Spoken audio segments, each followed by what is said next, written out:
това може да е нещо опасно. Не. Валентин Илиев и след това Райс Були. Лови топката, сега пък се изпуснаха нервите и Ларсен Туре и Райс Були. Тук трябва да има червени картони между двамата. Със сигурност ще има червени картони поредни.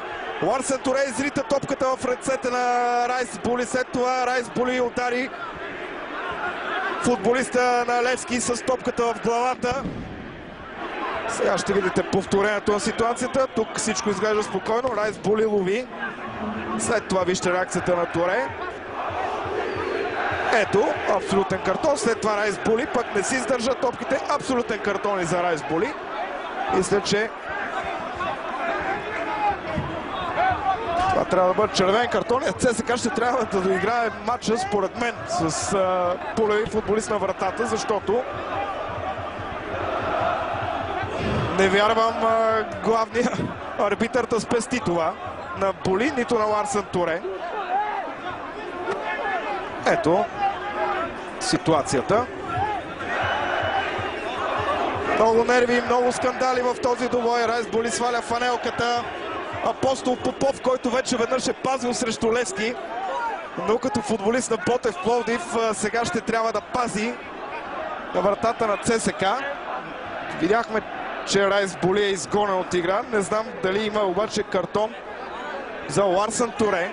Поне доста сериозно е сблъскването на футболисти в малък периметър. Ето го втори жълт картон за Ларсен Туре и червен картон за него. ЦСКА и Левски ще завършат този двубой с по 9 души, а пък червените ще бъдат и без вратар.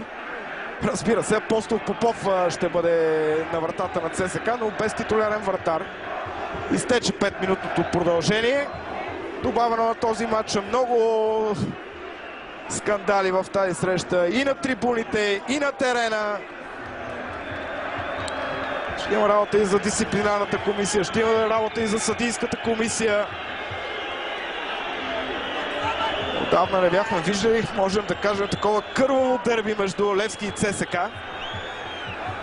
Едва ли е щастлив в този момент Георги Кабаков, че този двубой бе поверен на него. Не можем да кажем, че Георги Кабаков е имал някакви сериозни грешки, поне на пръв поглед в този матч. Червените картони на Галчев и на Станислав Ангелов бяха абсолютно правилни. Тук мисля, че червените картони на Ларсен Туре и Райс Були също